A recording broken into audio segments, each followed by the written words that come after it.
3:00 ng madaling araw. Pagod na pagod si Nurse Liza, nakasuot pa ng maruming scrubs habang papalapit sa lumang elevator ng ospital. Ang ilaw ay patay-sindi at ang pulang emergency light ay lalong nagpapadilim sa paligid. Pagpasok niya, nandoon ang isang tahimik na ina. Mahigpit na yakap ang anak na tila matamlay at isa pang nurse na walang emosyon ang mukha. Walang imikan. Tanging tunog ng elevator at mahihinang hinga ang maririnig. Napansin ni Liza ang wrist tag ng bata. Wala itong pangalan, tanging mga numerong pamilyar sa kanya. Napalingon siya sa kabilang nurse at napansin niyang magkapareho sila ng pangalan sa tag. Napakapit si Liza sa gilid, ramdam ang malamig na hangin na tila bumabalot sa kanyang katawan.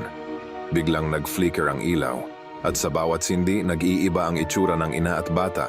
Minsan maputla, minsan parang wala ng buhay, na para bang mga alaala ng nakaraan ang bumabalik. Nang huminto ang elevator, nauna lumabas ang mag-ina at nurse, hindi lumilingon.